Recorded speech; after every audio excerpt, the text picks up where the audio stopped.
Hi, everyone. Welcome back to Mama Genius Hub podcast. I'm so excited to have Doris on today. We are going to be talking about the word duality. What does that even mean? It means how do we be the same person in our profession as well at home, merging all that together so we truly are that authentic self. And that's who we are in the world. And we're going to bring Doris on to tell us all about that right after this. Welcome to Mama Genius Hub podcast, where we support moms with big dreams from entrepreneurship to personal aspirations. I'm your host, Michelle Kaiser, and I'm here to help you unlock your potential in all areas of life. Join us as we explore strategies for thriving in motherhood while pursuing the dreams, the key to actually unlocking your genius. Subscribe now and embark on a journey to realize your fullest potential.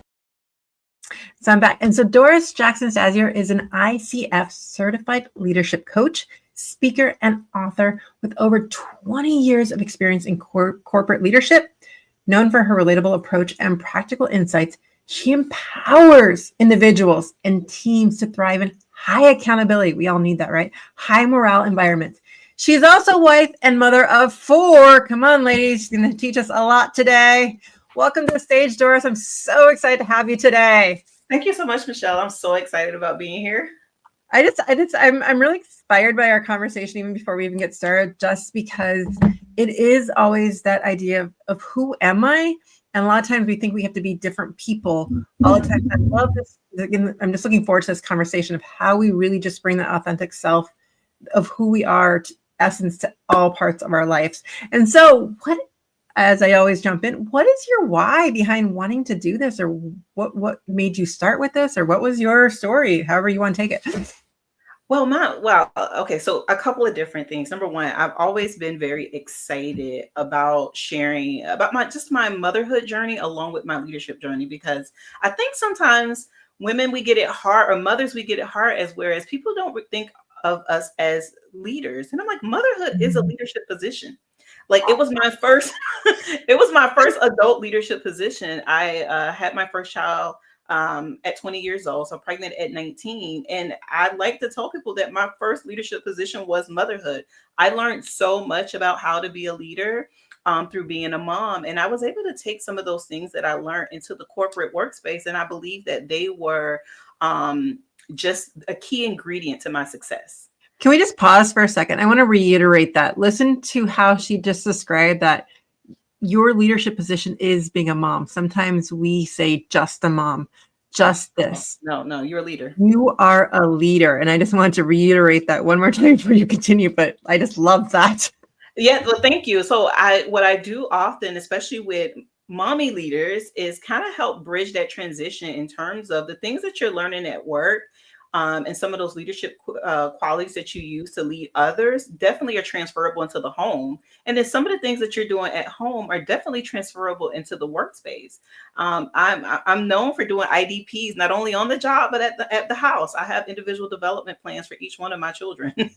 And so I took that from the workspace, but I just like to teach others how you can use the different things that make you successful in those different areas, and they're transferable skills. I just love the word transferable that you just pointed out. And I just want you really, because a lot of times we're like, I'm going to throw this out there right now, because it just hit me right now. My husband always says, you got to leave your business separate from the home. Yeah. And like, he's like, I just see especially as an entrepreneur, you see the lines cross all the time.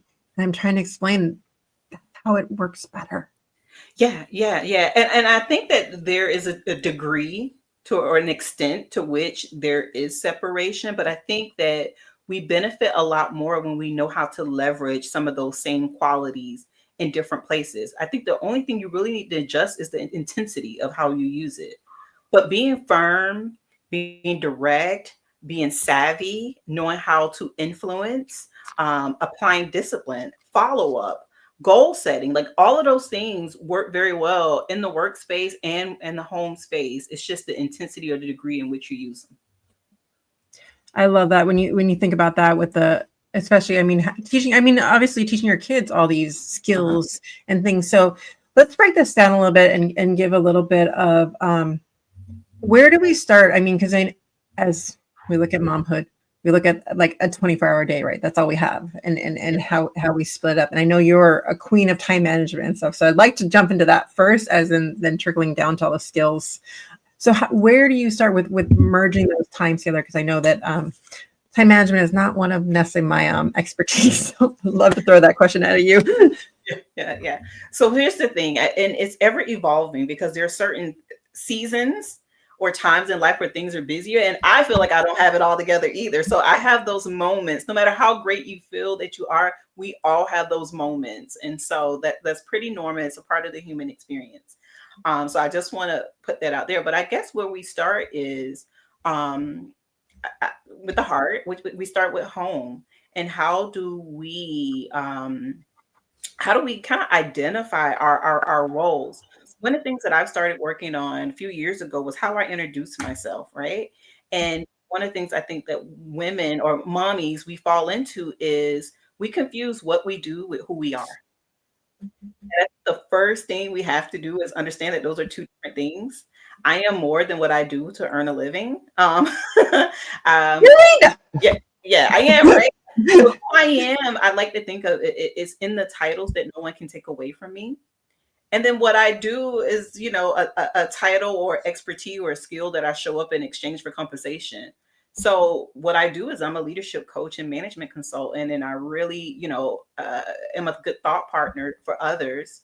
And I help them create high accountability, high morale spaces. But who I am is I'm a mom. I'm Danielle to some of my friends. Like, I'm a really good friend. I pride myself on that. I'm very courageous. I'm very curious, but those are who I am. So I think the first thing that we have to do as mom in order to build these really good spaces is, number one, we have to understand that what we do and who we are two different things, and we have to make room for both. That's where it starts. I'm just going to take a deep breath on that one, because it's so hard sometimes to differentiate those two. And especially in a society set aside so much with achievement, that what we do so much is, if we're not doing enough, then we lessen ourselves and we get into like not being enough because of it. And I love that you just made that separation of who I am versus what I do. They're separate. And the easiest way I know that anyone can define it is think about the titles that no one can take away. And that's closer to who you are. And then when you think about, like I used to be the senior director of leadership development for a major company. That was a title. And when that chapter ended, that title went away. But being a mom is a title that no one can take away from me. No matter what happens, I am still the mother of those 4 children that I birthed. I love it so much. And we'll be right back in just a moment. Attention, mompreneurs. Do you feel like you're constantly juggling the responsibilities without a moment to yourself? It's time to pause and reflect with our Mama Genius quiz. Tailored for busy mamas like you, this quiz will help you identify what's blocking your path and inspire you to harness your unique strengths. Transform how you manage life and business, find your rhythm, and ignite your joy. Visit mamageniushub.com today to discover your Mama Genius. And that's mamageniushub.com.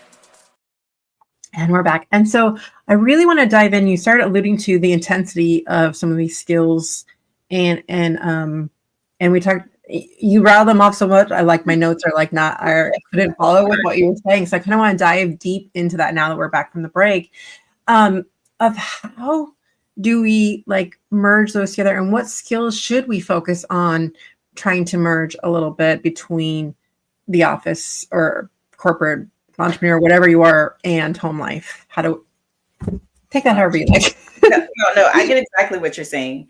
So if I had to think about 3 skills that I think are very commonplace for women in leadership or moms in working environments that are transferable, or again, my top 3 that I think you could focus in on and really refine for both home and work. The first one would be the way we follow up.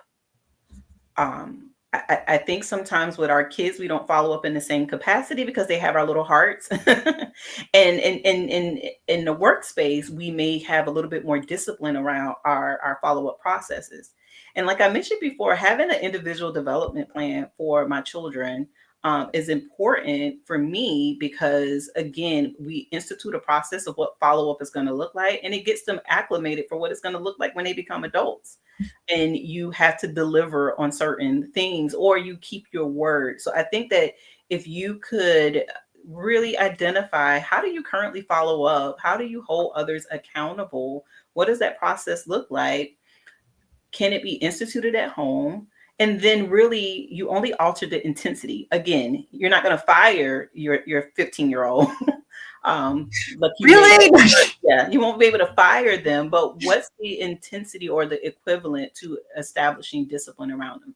So I would say how we follow up is definitely something that's transferable. Goal setting is something that's transferable. Again, that individual development plan, I'm putting pen to paper on what it is that we're going for each year. What would that individual development plan look like? What are some of the things that are on that? So I like to think about home life, school life, social life are the three that I kind of use, for my kids, and then itself. So if there's something that I could do to help support them in terms of how they're feeling about themselves, their mental health, what's going well for them, then we identify what those things are. We talk about what maybe social goals are as far as, what type of friends we want or what type of athletics or sports we're going to do. I'm not a mom that's going to be, on the sideline all day and all night because my kid wants to do 4 different sports. I have 4 children. They all deserve me. And so we have to compromise, and we have to decide that, yeah, you can do softball this season and then you can try basketball next season, but we can't do both. And so they have to make those decisions because I'm not going to allow them to run me raggedy. Like, I have to be there for all of them. And so that's our social. And then academically, what's happening with school? How do I better support them? One of my kids right now has a math tutor. I tried to tutor him at home. It was just easier and better for both of us that we got a tutor. I can imagine why. Yeah. We had to bring in reinforcements. And his grades have been better. It has worked out better, so it works. And then I have a child now that's a senior, and he's graduating. So now we've been focusing on what does that transition look like as far as school, as far as socially, as far as entering the workforce. And so, again, much like what you would do at work, where you have goals in different categories as it relates to performance or expectations, we set out and just have very intentional conversations about what is it that I'm expecting, combined with what is it that they are expecting for themselves, and then what do we need to do to help them get there. I'm taking a pause on that so much because it's so true. And you think about, you lay them out sometimes for yourself, or you think about the goals and stuff, but I never really thought about putting it in. I've heard of different things of plans for kids and stuff, but I've just never heard of that systematic order. And I love that. And I just want to reiterate that a little bit in terms of looking at each part of where the kids are at and having those conversations. And I think that's so important. The more we open up those conversations and giving the choice. I love how you said, like, making the choice between sports. And for me, one of the big things, especially with sports or different activities, is when they decide to make that commitment, they're in it for that season. Yeah, like you can't give up. Yeah. Like, I'm sorry, you don't go and go swim practice today. Like, compromise on what days you don't go and do go. But like, for instance, last week we just got home from vacation, and my daughter, like, come Monday, was like, I don't want to go to swim practice. We're like, yeah, maybe you should go tonight, maybe take tomorrow off, but like not to. And we're trying to negotiate like when she could take a little bit of a break in that. But oh my God, we just spent the weekend at a swim meet and my head's still spinning from all the noise. Yeah. I bet. And with me having 4, sometimes we just have to compromise. We have to compromise on what we can do this season, and everybody have to wait their turn. But I think it's good. It's healthy for them, because that's what life is going to look like for them as they get older too. They'll have to compromise and prioritize. So they get good practice at home. That's so true. And then, and I got lucky that my little, so I have 3, and my 2 girls have both joined swim now. And so they were actually on the swim deck with each other, cheering each other on yesterday. And so it was so cool to like watch that dynamic grow between the 2 of them. And my son is off doing theater productions and God knows what, okay, this I just have to share because it was just so funny. So he waited for us. He didn't want to go to swim meet. He waited for us to be out all day so he could sit at home, because we just got back from Puerto Rico and he loved flan. So he could sit there and figure out how to make flan. Hey, but that's going to come in handy. I was just like, we come home from this long day. And he's like, I want to talk to everyone. I really just wanted to make something great for my sisters and celebrate them. I'm like, you just really wanted to make that. Well, that's nice. So what's your age spread? How old are your kids? So the oldest that did that is 14, who he just turned 14 over the holidays. He's a Christmas Eve baby. And then I got an 11-year-old and an 8-year-old. Awesome. I know yours are a little bit older, so go through your age groups too. Yeah, so that's what's interesting about my parenting experience is, number one, I've been in the game for a long time. I try not to look like what I've been through. You don't. So I have a 20-year-old. And she has already graduated college. She graduated with her bachelor's in business at 19 years old. And so I talk a lot about raising a high-performing child. And then I have a 17-year-old senior, I have a 12-year-old sixth grader, and I have a 5-year-old kindergartner. We got the gamut here. I got all the kids at the different stages, but at the same time. And so it gets really interesting. My biggest lesson that I would like to share about that is I've learned you can't please everyone. And so I don't try. There's always somebody that this is boring or it's beneath them or whatever. And it's like, suck it up, buttercup. We're going to go through this together. And so they've learned how to be very empathetic, very supportive. And they understand that today's about this child and tomorrow's about me. And we trade off. And I think that's so wonderful. And I love that you're putting that up and those expectations. I think it is about, and that's true of all the expectations that we have for our kids, because I mean, unless we like state them out, just as you did. And just as I was saying with my kids, in terms of like, you finish out that season. Like if you just said at the end of the season, you want it, no problem. But we're putting that commitment in there. So yeah, so Saturday we ended up, they had finals for the swim meet. So we went from swimming in the morning. My middle child had also a band concert that she was supposed to be there for most of the day. Finagled that she just had to go play for the concert, and then back to swim. Wow, it gets busy. It gets busy. It's good, and it's good to support them and all that, and then just realize what your role. I love how you said that, how much you need to put into yourself and those things, because then the next day I was like, okay, mama needs a nap. Yeah. We have to not only model that for them, but I'm intentional about teaching them. And like, okay, so you set this goal, you want to do this, you want to do that. What about self?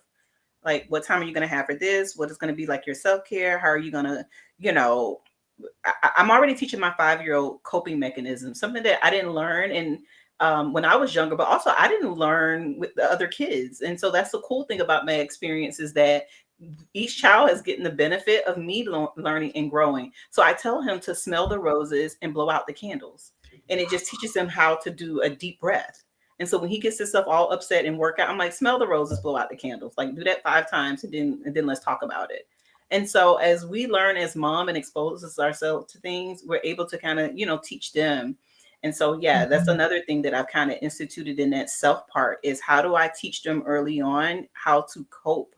Because I'm noticing a lot of teens are struggling with coping with just minor things, So, yeah. And that kind of let's circle back one last time before we have to finish up, because we're running out of time, sadly. What about when we get back to, how does a mom, like, we start with the idea of time management and the idea of the mom prioritizing what matters to her. So what are the first things that you suggest for a mom to do to figure out how to prioritize or how to manage wherever you want to take that question? Yeah. I don't know if this is going to be a great answer, because I believe it's whatever best fits the family at the time. I think what we have to remember is nothing is forever. And so it's seasonal. It's certain seasons that we're in. Certain seasons may be a little tougher than others. Other seasons will be easier. But what are we willing to commit to for that season is what's really going to be important. Spring is a different type of season for my family than it is in the fall, because most of my sons have played football. And so football in the fall, it's a different type of commitment. We work things around a little bit differently. Our Saturdays are more preoccupied, but I can always look forward to when spring comes around, we're going to have more Saturdays open, because the basketball is more in weekday evening events and not Saturdays. And so we just kind of prioritize. So we do different trips or different things in the spring versus the fall, because it works out. So I think for each family, you have to look at it as a season. It's not forever. So if it's a tough season or if it's a long 12 weeks, then we commit and we work around those 12 weeks. But I think you have to analyze it and prioritize based off the season that you guys are in. Like, how long would this particular decision impact the family? And then you kind of go from there. I love that so much, keeping it in perspective of the seasons and making those decisions. And again, as the kids grow, those decisions start to change too. They start to take more accountability for things. Like I said, my son making flan, like, he's taking over some of the food prep and things like that we wouldn't have had in the past, and so those things start to change. And so it's an ever evolving thing. And we'll be back in just a moment. Do you ever feel like your own dreams are fading on you as you focus and keep everything together for your family, or been buried under laundry and school runs and endless to-do lists? They're so deep, you don't even know what they are anymore. The Mama Genius Hub is here to help you uncover that part of you again. Maybe you felt that pull to start a passion project, return to a hobby you once loved, or pursue a career that lights you up, but you're so caught in everyone else's needs that you keep slipping through the cracks. In just 15 minutes a day, our mini courses will help you reconnect with those dreams while finding a new rhythm in motherhood's beautiful, messy life. And best of all, you'll be doing it with a community of moms who truly understand the juggle and the joy. The Mama Genius Hub is a community who've been there and are here to support and inspire each other every step of the way. It's time to rediscover your spark, live in your genius, and inspire your kids by showing them how to follow their own passions. Join the Mama Genius Hub today and start creating space for you again without guilt or doing it solo. Come to www.connectingmamas.com for more details. And we're back. And so awesome to have your expertise in this and really do it. I'd love for you to, final question. I'm sorry. I'm like blanking today. No problem. No, I lost it. Okay, here we go. So what final question of the day for us is, my camera just went wonky. Let's see. Give me 1 second. Let's see. It did this earlier today. I don't know what's going on with StreamYard today, but we roll with it because we're moms and we just follow through. Yep. But what is one common misconception about motherhood you think holds many moms back from really stepping into their genius? It's definitely, I would say it's a mindset thing. I think it's the belief that everyone else is doing it better, or the belief system that everyone else has it together. Amen, sister. Yeah. And it's like, no matter how transparent I am and how much I share with others, just some of my challenges and things that I go through, there's this perception that I have it all together. And I'm like, I am figuring it out just like you. I think I'm resourceful. I think that I know how to leverage technology because of my leadership skill set. I know how to delegate. I know how to work through others, identify their strengths, and then kind of divvy up the task at hand. But definitely, I am going through it just like everyone else. I think the biggest misconception is we think that we're alone, and we think that it's only happening to us, and we think everybody else has it together. And it's so untrue. Literally, it's just some of us are a little bit ahead of the curve, and a little bit ahead of the curve, and then some of us have great composure. I love you said ahead of the curve, but I feel like ahead of the curve at times, and then like also be like, yep, it's ever evolving. It's ever evolving. So I may be in a good season, and then some are all completely off. But I think that we have to give ourselves that grace, and we have to understand that, man, they're knocking it out of the park today, or man, it appears that they're knocking it out of the park, but it doesn't erase or it doesn't take away from the moments that everyone has trials in motherhood. We all do. I love that so much. And I think that's why I even started this podcast with the community to go with it, because it's so much more fun when we do motherhood together, but we also realize that we're not alone in this anymore. And for so long, it's just like, I just always think back to, why am I blanking on her name? But it was in the 60s that she wrote her book. And my brain is not here today, but that's okay. But anyways, it was always about that stay-at-home mom who is supposed to do all these things, but then you want more out of life, and what is that more? And we feel guilt about it, but it's really that more is that genius inside of you that needs to like be unlocked. Debbie Ferdon, my brain, thank you. and it's all about really coming into that and really seeing who you are. And I love how you said who I am versus what I do is so different. Like you can't put those two together. But we always say what I do is who I am. as a No. society, and we can't do that. No, you definitely both are relevant, but they're two different things. And I will tell you a little bit about how I was able to step into my genius really quickly. Much like what you described, I was at a job, I was making six figures. Everything was going well. And I like to call it kind of like the interruption of everything. The right circumstances happened to where I had to take that leap of faith in order to do what I knew was best for me and for my family. But it required me to walk away from the six-figure job and a lot of stability in order to craft out the career and what I felt like I needed to know. So I know how scary that could feel. But there's good on the other side of it. There really is good on the other side, but I can completely relate to how scary it feels to maybe take a leap or do something that you really, really want to do deep down, especially when you have little ones dependent on you. Yeah. And so on that note, tell everyone how they can get a hold of you. And I know you have a book to share with us, and if you have a free gift or So definitely you can follow up with me. I'm on LinkedIn, Facebook, Instagram, TikTok, like all the social media platforms. I'm there. They're under my name, Doris Jackson-Shazier, or Shazier Coaching Consult. My website is Doris Jackson-Shazier, and you find information there about my first published book, which I'm just going to hold up for a second. It's called Raising Justice: Lessons Learned Through Motherhood. So in this book, a couple of things about it. Number one, raising justice. That is my daughter's name. So it's literal. It's about raising justice, but it's also about helping moms to raise justice figuratively in terms of how do we create mother-daughter or mother-son relationships that may be different than the ones that we experienced. And so one of the things that you learn in this book is how sometimes I had to pause, or I was challenged with trying to raise my daughter in a way that I wasn't raised. I was the 19-year-old pregnant college student who raised a 19-year-old college graduate.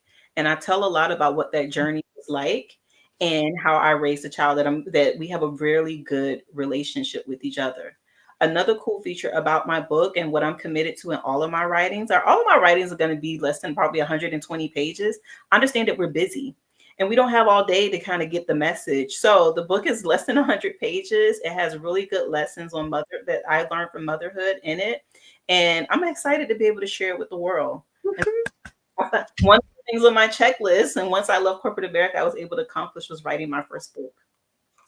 And you're right on par with everything I'm saying about the hub. Is we're like 15 minutes or less, because we know as busy moms, we're really busy, but at the same time, it is possible to make a difference and make a change in the things that you want to do. Definitely. And so we're going to put you backstage for just a minute. I'm going to go through a couple takeaways, and we'll bring you back for a final takeaway, Doris. We'll see you in a second.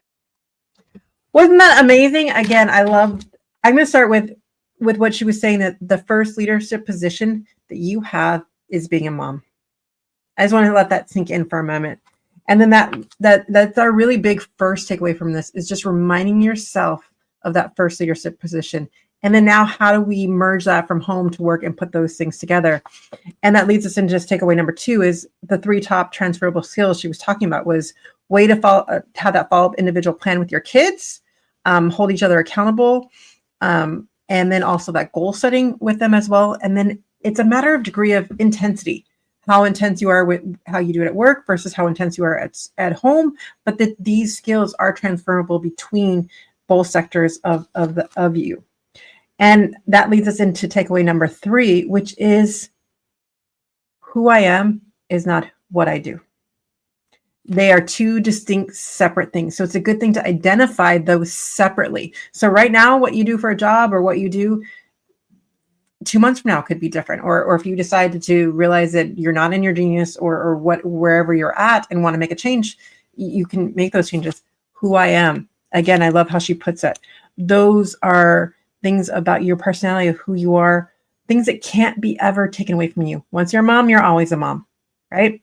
So looking at those personality traits, as she called her, Doris called herself courageous and curious. What are those traits about yourself as well? And that leads us into takeaway number 4, which is really talking about how do we cope? I love how she brought that topic up. How do we teach our kids to cope? How do we cope during the day? And she gave that great example to use with your kids, which I'm going to reiterate right here. Smelling the roses, blow out the candles. Perfect way for the younger kids to really just picture those deep breaths that really can change that state. And a lot of what we do in the Mama Genius Hub with the Reset Center of showing you moms how to reset that before going to react to your kids. That leads us to takeaway number 5 is looking at seasonality. What season is your family in at this moment in time? What are you willing to commit to for this season?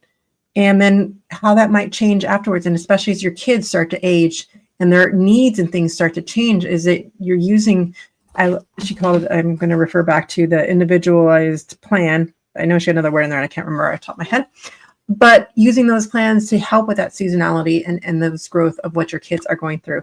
So we're going to bring back Doris right now and see how we did. How do we do? Wow, that was amazing. Well, thank you for capturing all of that. That was amazing. Well, I love it just because we are busy and it helps to help the mind to reiterate the things we do. But I'd love for you to give our final takeaway to our audience today. Final takeaway. I would like to say, please, please, please, mommies, you guys deserve it. Please bestow yourself with as much love and grace as possible. Please. I just want to throw hearts out there now for those on video. Deserve it. And those of you listening on audio, we're just sending love out to all of you because moms, you deserve it. You're the best. And we love you. And that's why we're doing this. Yep. And we'll see you in the next episode. Bye, everyone. Bye. Thank you for joining us in today's episode of the Mama Genius Hub podcast. If you found value in our conversation, please share this episode with another mama who might benefit. Sharing helps us build a supportive community and reach out to more mamas like you. After all, it's more fun when we do motherhood together. Until next time, stay motivated and continue to pursue your dreams as you shine in your genius.